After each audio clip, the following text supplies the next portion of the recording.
তাহসানের সদ্য বিবাহিত স্ত্রী রোজার সাবেক বয়ফ্রেন্ডের অডিও কল ফাঁস। কিভাবে আর বলবো বলো, জার্নি খুব ভালো ছিল। যে সময়টুকু আমরা ছিলাম একসাথে, জার্নি খুবই ছিল। আমাদের জার্নি শুরু হয়েছিল বরিশাল থেকেই, যেহেতু আমি বরিশালের ছিল, সেও বরিশালের ছিল। ওখান থেকে আসলে আমাদের জার্নিটা স্টার্ট। তারপরে তো হচ্ছে বিচ্ছেদেরটা তো আপনারা সবাই জানেন। আমি আসলে মেন্টালি ওইভাবে ফিট নাই যে এখন আসলে ইন্টারভিউ দিব। তো it would be very good যদি আমাকে পরে কল দেওয়া যায়। তার বিদেশ যাওয়ার সময় 15 লাখ টাকার মতো আমার কাছ থেকে হচ্ছে নেওয়া হয়েছে। 1 মাস আগেও ফোন দিয়ে আমার সাথে সব প্যাচ আপ করতে চাইছে। ব্রেকআপের রিজনও তাহসানি।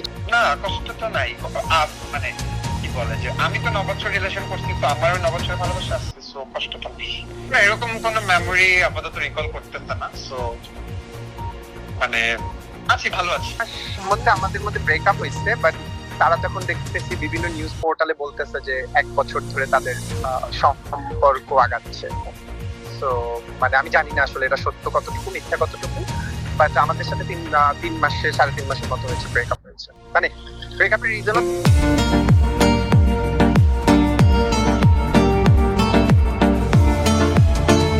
9 বছর যদি আপনি যে কারোর সাথে থাকেন, হ্যাঁ, তো তত এটা তো আসলে খুব বলা বাহুল্য যে কেমন, এটা তো আসলে বলা যায় না যে কেমন ডিপ ছিল না ছিল। 9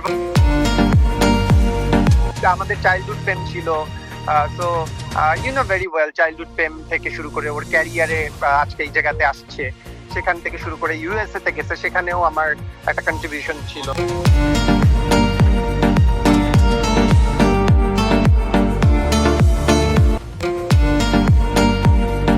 অবশ্যই আমি প্রতারিত।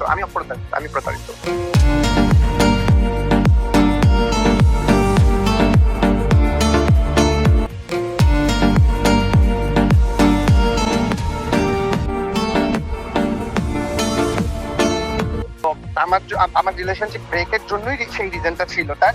তো আমাকে হচ্ছে গিয়ে তো এই মানে ব্যথিত, মানে ধরেন আপনি যদি জানেন যে আপনার সাথে একটা চিট করা হয়েছে, হ্যাঁ, তো সেই জিনিসটা হচ্ছে 9 বছরের আজকে তার ক্যারিয়ারের পেছনে বলেন, ইনভেস্টমেন্ট বলেন, সবকিছুতে। তো যখন আমি সাডেনলি শুনছি তখন ব্যথিত হয়েছি।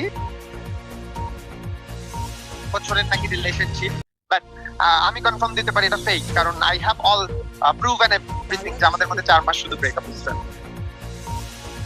না ভাই, আমি ম্যারিড হবো কিভাবে? আমাকে তো ভাই 9 বছরের ছেঁকা দিয়ে চলে গেছে।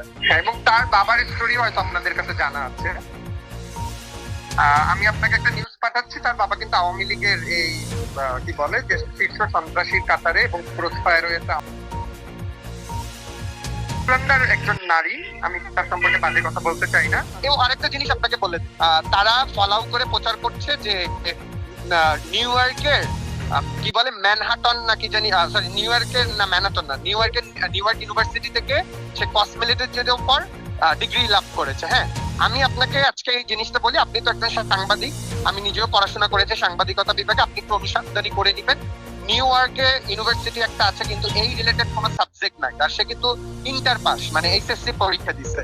সো এই বাংলাদেশের এইচএসসি পরীক্ষা দিয়ে ওই জায়গায় ইউনিভার্সিটিতে ভর্তি হওয়া সম্ভব না। হ্যাঁ, সো এই মিথ্যাচারটা কিন্তু করে যাচ্ছে। সো আপনি আমাকে একটু দেখান, আমি ওই ওয়েবসাইট সহ পাঠাইছি, এই সাবজেক্টই তো নাই নিউ ইয়র্ক ইউনিভার্সিটিতে।